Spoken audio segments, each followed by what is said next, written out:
नमस्कार दोस्तों, GK study with Rakesh में आपका हार्दिक स्वागत है। दोस्तों, हम भारत का संवैधानिक इतिहास पढ़ रहे थे। भारत के संवैधानिक इतिहास के अंतर्गत हमने रेगुलेटिंग एक्ट 1773 से लगाकर 1812 शासन अधिनियम 1858 का अधिनियम पढ़ लिया था। 1858 के अधिनियम के बाद में 1893 में आया था। उसकी कोई इम्पोर्टेंस नहीं है, लेकिन फिर भी हमने पढ़ लिया था। दोस्तों, आज हम जिस अधिनियम के ऊपर चर्चा कर रहे हैं दोस्तों, वह है अधिनियम। अगर आप यूपीएससी है, पीसीएस है, इनका सिलेबस उठाकर देखेंगे तो सिलेबस में आपको सिर्फ और सिर्फ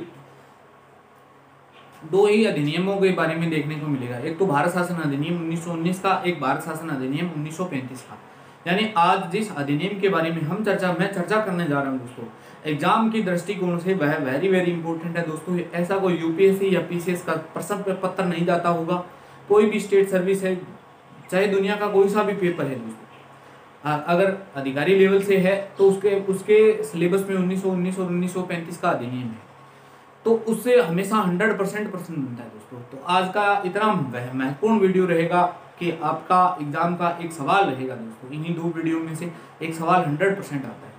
अब आप उसको कितना अच्छे तरीके से पढ़ पाते हैं और कितना अच्छे तरीके से पढ़कर सही उत्तर देने का प्रयास करेंगे। तो मेरा प्रयास यही रहेगा कि मैं सभी उन बिंदुओं पर चर्चा करूं जिन बिंदुओं से लगातार विवाद प्रश्न पूछ रहा है।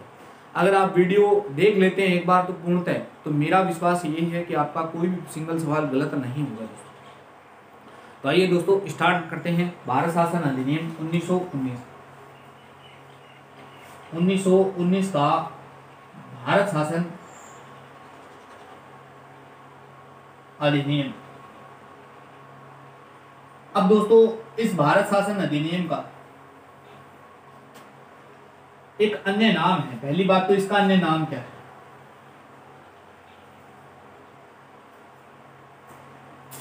जिस प्रकार हमने भारत शासन अधिनियम 1909 का देखा था तो पार्लियामेंटो अधिनियम था।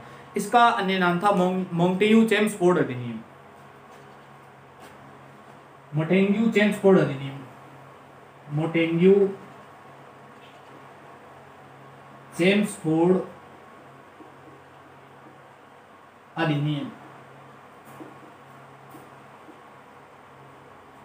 अब इसको मोंटेग्यू-चेम्सफोर्ड अधिनियम क्यों कहते हैं? तो इस समय तत्कालीन भारत सचिव के पद पर था मोंटेग्यू, और भारत का गवर्नर जनरल था, कौन था भाई?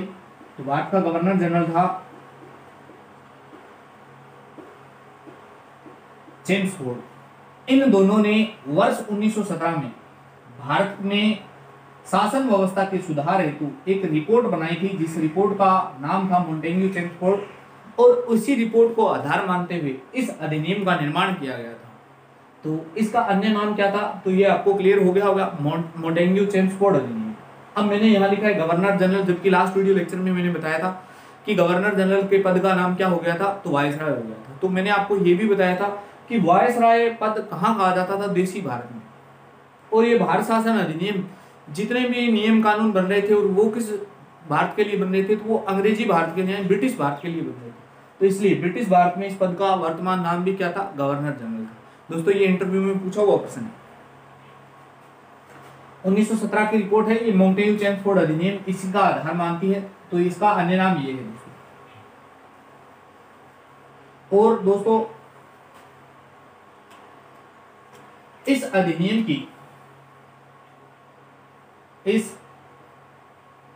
की एक प्रस्तावना थी।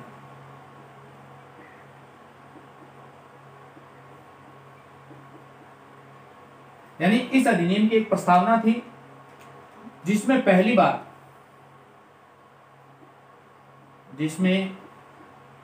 बार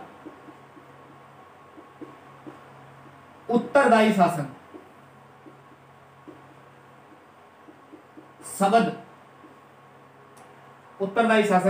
शब्द का उल्लेख किया गया था। दोस्तों, आपको जानकर बड़ा ताज्जुब होगा कि अंग्रेज एक शब्द दे रहे हैं कि हम, यानी इस अधिनियम की एक प्रस्तावना थी। प्रस्तावना का मतलब जो हम भारतीय प्रस्तावना से, यानी उसका उद्देश्य क्या है, उसका कार्य क्षेत्र कितना होगा, कौन कौन से भाग पर कैसे कैसे शासन विधि संचालित की जाएगी। तो यानी इस अधिनियम की भी एक प्रस्तावना थी। और प्रस्तावना में एक शब्द उल्लेखित किया गया था, उत्तरदायी शासन। उत्तरदायी शासन से आप क्या समझते हैं दोस्तों? उत्तरदायी शासन से 1 मिनट में मैं आपको बताता हूं। उत्तरदायी शासन यानी ये वो अंग्रेज है जो हमारे भारतीयों के लिए, हम भारतीयों के लिए एक शब्द का प्रयोग करें, उत्तरदायी शासन। जबकि रुडयार्ड किपलिंग एक व्यक्ति हुए हैं, प्राइम मिनिस्टर हैं, एक व्हाइट बटन थ्योरी आती है दोस्तों, उसमें एक कहा जाता है, हालांकि जिनको मेंस देना होता है पॉलिटिकल से, उनसे तो पूछा ही जाता है, 15 या 30 शब्दों में पूछ लिया जाता है दोस्तों। एक उन्होंने ये कहा था कि भारतीय ब्रिटिश लोग है ना, जो यानी ब्रिटिश जो भी अंग्रेजी है, अंग्रेजी सत्ता है, यानी ब्रिटिश लोग ईश्वर के भेजे हुए भारतीयों के लिए दूत के समान हैं, क्योंकि भारतीय लोग असभ्य हैं।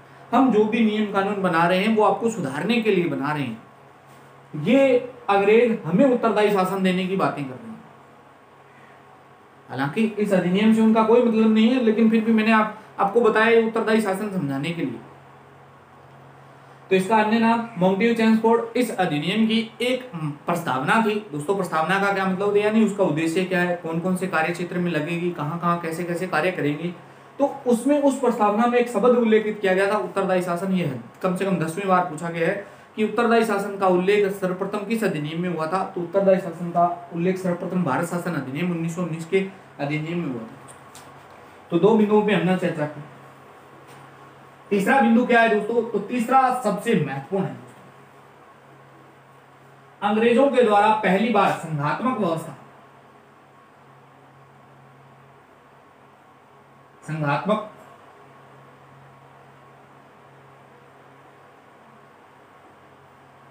की बात की गई। अब संघात्मक व्यवस्था की बात आंशिक रूप से की गई थी, पहली बात तो यही ध्यान रखना। यानी एक संघात्मक व्यवस्था से क्या मतलब है, तो आप सभी जानते हैं कि वर्तमान में हमारी संघात्मक व्यवस्था है, तो केंद्र एवं राज्यों के बीच में कार्यों का बंटवारा किया गया। कार्यों का बंटवारा यानी पहली बार संघात्मक व्यवस्था लागू की जा रही है। और संघात्मक व्यवस्था लागू, संघात्मक शब्द से मतलब क्या होता है, तो केंद्र एवं राज्यों के बीच में कार्यों का बंटवारा हो गया। अब दोस्तों केंद्र में कौन होता था, तो केंद्र में एक अधिकारी बैठता था जिसका नाम था गवर्नर जनरल। जैसे आज हमारे वर्तमान में कौन बैठता है, तो राष्ट्रपति बैठता है दोस्तों। राज्यों में वर्तमान में राज्यपाल बैठता है। तो इस प्रकार उस समय भी राज्यपाल था, यानी गवर्नर था। यानी केंद्र में नियम एवं कानून बनाने की शक्ति गवर्नर जनरल को दे दी गई, और कुछ नियम एवं कानून बनाने की शक्ति गवर्नर को दे दी। अब गवर्नर ने क्या किया दोस्तों, गवर्नर ने अपने कार्य 2 भागों में विभक्त कर दिए। कुछ आरक्षित कार्य रखे और कुछ हस्तांतरित। हस्तांतरित किनके लिए, यानी चुने हुए जनप्रतिनिधियों के लिए। यानी गवर्नर ने क्या किया, यार राज्यों के जो गवर्नर थे उन्होंने क्या किया कि अपने कार्यों को 2 भागों में बांट दिया। एक कुछ कार्यों को आरक्षित रखे, यानी आरक्षित का मतलब स्वयं के पास रखे कि ये कार्य मैं देखूंगा।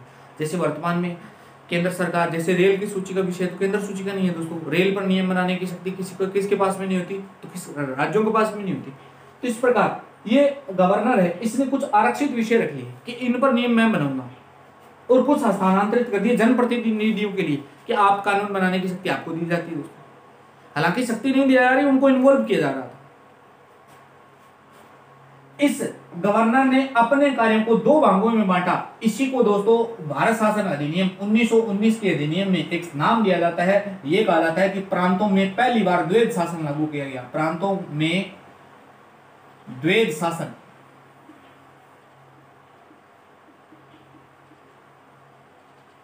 आई होप आपको ये चीज समझ में होगी। यानी गवर्नर को जो कार्य दिए गए थे, गवर्नर ने अपने कार्यों को 2 भागों में बांट दिया। कुछ कार्य आरक्षित थे, कुछ कार्य हस्तांतरित थे। अब आरक्षित क्या होते हैं, हस्तांतरित क्या होते हैं, दोनों शब्दों को मैंने बता दिया।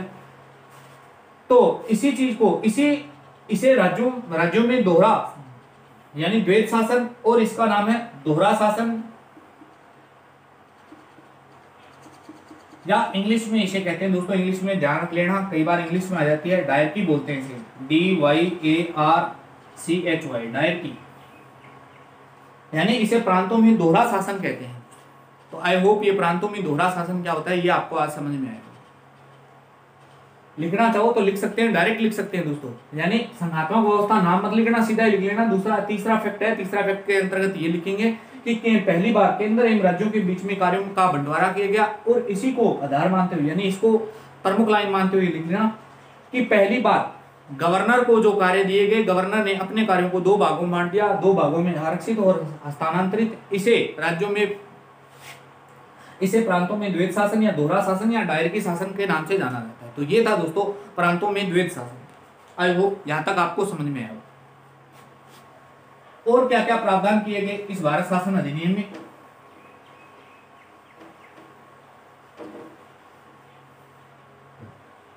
तो दोस्तों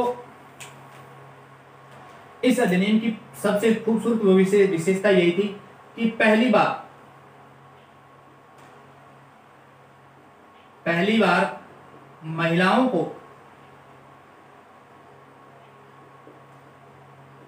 वोट देने का अधिकार।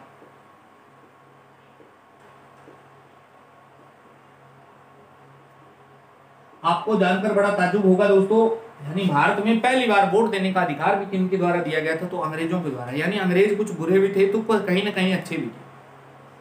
तो ये बहुत अच्छी चीज करके गए थे। पहली बार महिलाओं को वोट देने की शक्ति जो दी गई थी, तो भारत शासन अधिनियम 1919 में दी गई थी। और क्या विशेषता है दोस्तों इस अधिनियम की, तो और विशेषता के अंतर्गत एक लोक सेवा आयोग की स्थापना का प्रावधान किया गया। एक लोक सेवा आयोग की स्थापना का प्रावधान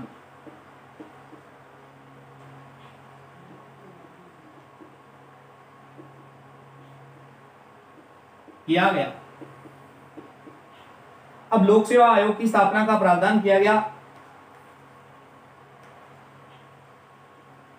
तो आप नोट लगाकर लिख सकते हैं। नोट, लोक सेवाओं में सुधार हेतु, लोक सेवाओं में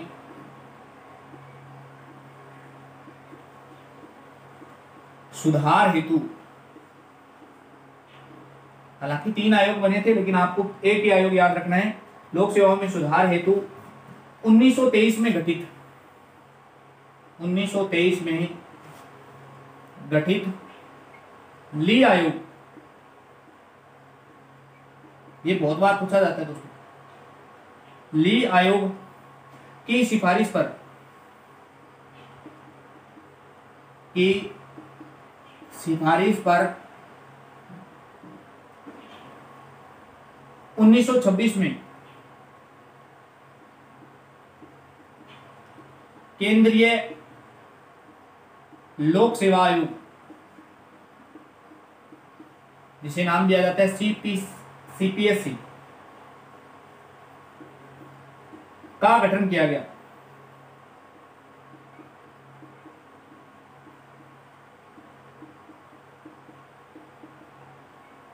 यानी एक लोक सेवा आयोग की स्थापना का प्रावधान किया गया दोस्तों। इसमें यह नहीं कहा गया कि एसपीएससी यानी स्टेट लोक सेवाओं की राज्यों के बारे में इसने कोई बात नहीं की। और इसी को आधार मानते हुए वर्ष 1923 में यानी लोक सेवाओं में सुधार हेतु वर्ष 1923 में एक आयोग का गठन हुआ था, जिसका नाम था ली आयोग। ली आयोग ने सिफारिश की थी, यानी ली आयोग की सुझाव पर वर्ष 1926 में एक केंद्रीय लोक सेवा आयोग, यानी जिसे आप यूपीएससी बोलते हैं, वर्तमान में इसी का नाम है यूपीएससी, तो सीपीएससी का गठन किया गया। इस सीपीएससी के पद पर बैठने वाला पहला व्यक्ति कौन था, यानी इसका प्रथम अध्यक्ष कौन था दोस्तों? सीपीएससी का प्रथम अध्यक्ष, तो इसके प्रथम अध्यक्ष का नाम आता है दोस्तों सर रोस वाकर। सर रोस वाकर महोदय सीपीएससी के प्रथम अध्यक्ष थे दोस्तों। तो ये इसकी एक और विशेषता है दोस्तों, एग्जाम के दृष्टिकोण से बहुत महत्वपूर्ण है। और क्या क्या किया गया इस अधिनियम में, वो भी हम देखते हैं दोस्तों।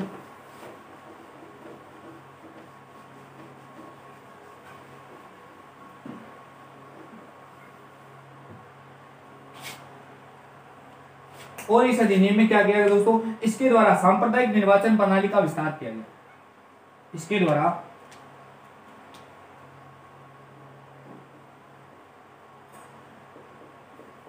सांप्रदायिक निर्वाचन प्रणाली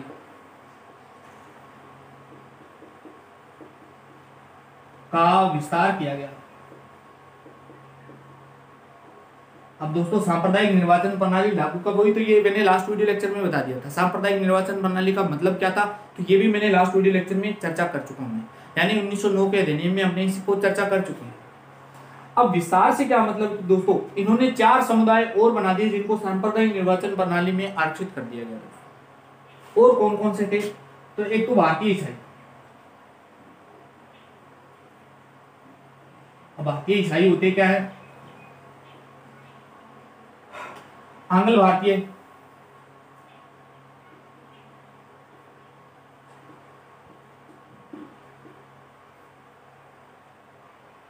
यूरोपियन, और चौथा है दोस्तों सिख।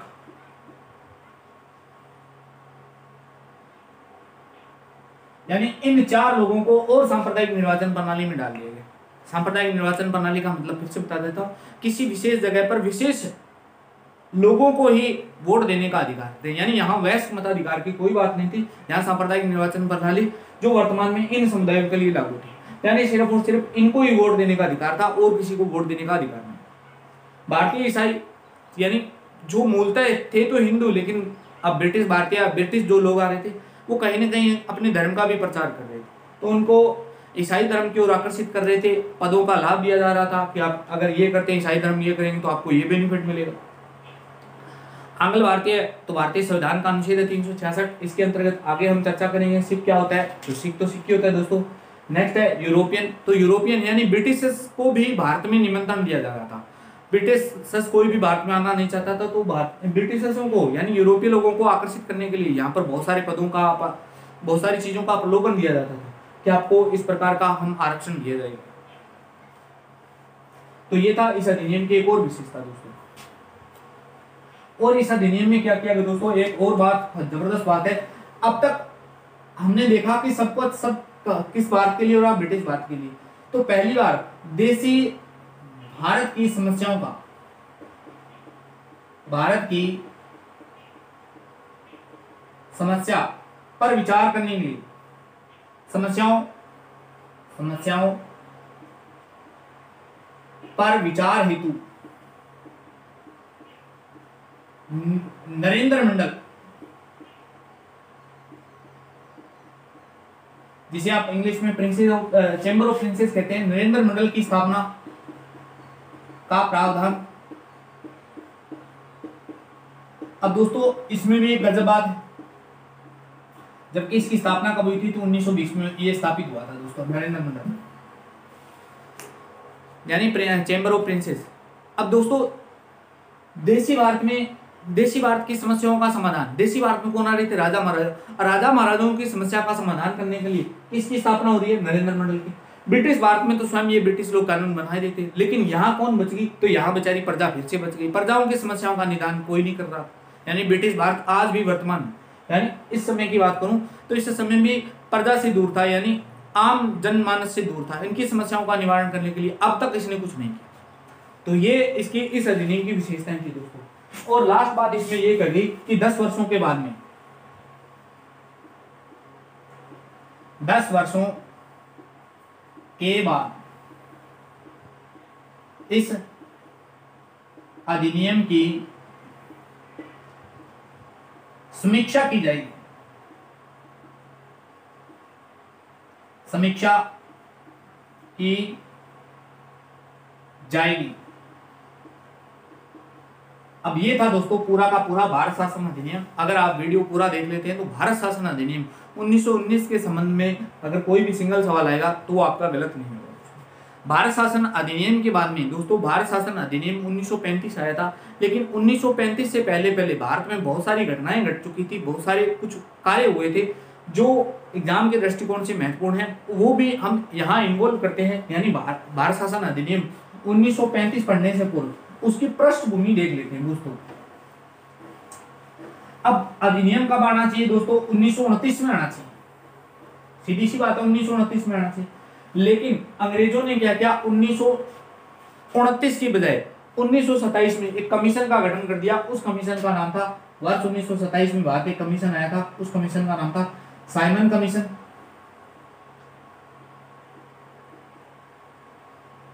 साइमन कमीशन का एक दूसरा नाम है दोस्तों वैधानिक आयोग।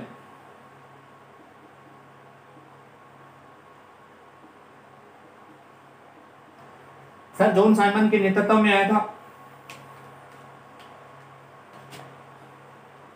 1919 के अधिनियम की समीक्षा हेतु, अधिनियम की समीक्षा हेतु इसका गठन किया गया था दोस्तों। इसमें सदस्य कितने थे? तो अध्यक्ष सहित 7, अध्यक्ष प्लस 6, यानी कुल मिलाकर 1 + 6 हो जाएंगे, तो 7 सदस्य हो जाएंगे दोस्तों। इसका अध्यक्ष कौन था? सर जॉन साइमन था दोस्तों, सर जॉन साइमन। इसमें एक भी भारतीय नहीं था, यानी जो भी जितने भी सदस्य थे सभी सदस्य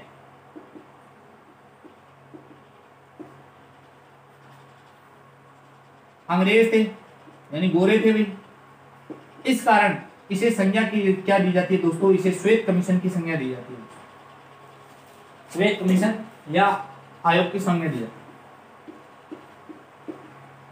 श्वेत कमीशन या आयोग, श्वेत आयोग। यानी सभी के सभी सदस्य गोरे थे, अंग्रेज थे दोस्तों। साइमन कमीशन का दोस्तों आप सभी जानते हैं वर्ष 1927 में लाला लाजपत राय ने बहुत जोरदार से विरोध किया था। सैंडर्स नहीं कहते हैं, खैर हिस्ट्री की बातें मैं यहाँ इन्वॉल्व नहीं करूंगा। 1927 में साइमन कमीशन आता है। साइमन कमीशन का नाम था वैधानिक आयोग। वैधानिक आयोग किस अधिनियम की समीक्षा हेतु आया था? तो वर्ष 1919 के अधिनियम की समीक्षा हेतु इसका गठन किया गया था। इसमें कुल कितने सदस्य थे? तो 7 सदस्य थे, अध्यक्ष सहित। इसका अध्यक्ष कौन था? तो दोस्तों सर जॉन साइमन इसके अध्यक्ष थे। सभी सदस्य अंग्रेज थे। संज्ञा क्या दी जाती है? इसे संज्ञा दी जाती है श्वेत कमीशन, यानी श्वेत कमीशन की संज्ञा दी जाती है। नेक्स्ट देखते हैं दोस्तों और क्या होता है।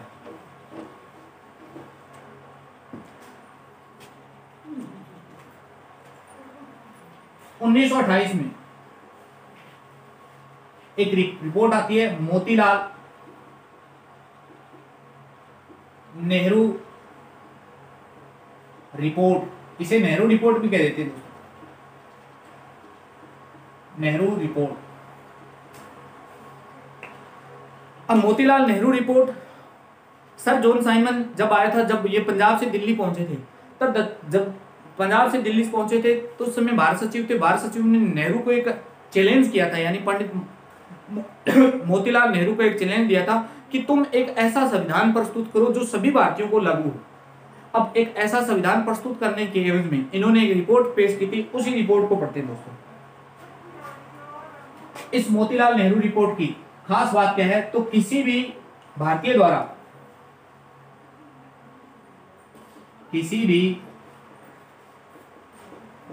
द्वारा संविधान निर्माण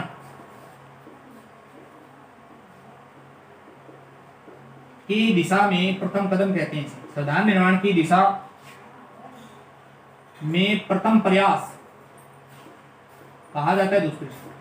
यानी पहली बार किसी भारतीय ने संविधान निर्माण, मोतीलाल नेहरू रिपोर्ट है जो इसी संज्ञा क्या दी जाती है दोस्तों? इसे संज्ञा दी जाती है संविधान की प्रथम झलक, संविधान की झलक कहते हैं इसे।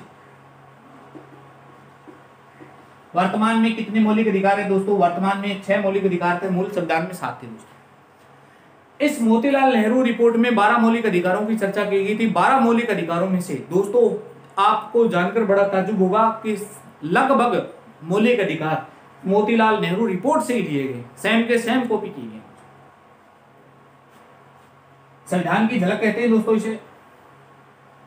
इस मोतीलाल नेहरू रिपोर्ट में मांग क्या की गई थी दोस्तों? सबसे इंपॉर्टेंट चीज ये है, मांग। इस मोतीलाल नेहरू रिपोर्ट में मांग क्या की गई? तो मांग की गई थी अधिराज्य यानी डोमेनियन स्टेट की मांग की गई थी। डोमेनियन स्टेट की मांग की गई।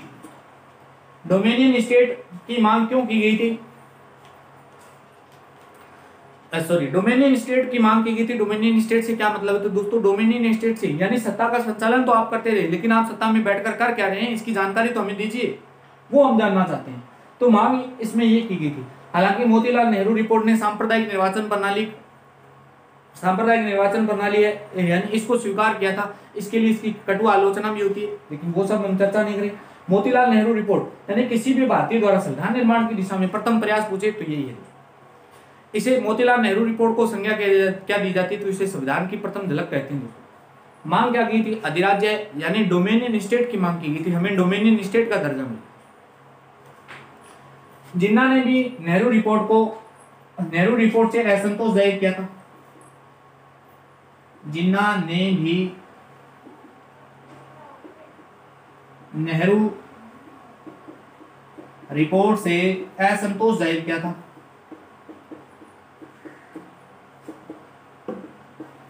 इसकी आलोचना क्यों होती है दोस्तों? आलोचना भी लिख देता हूं। इसकी आलोचना यानी सांप्रदायिक निर्वाचन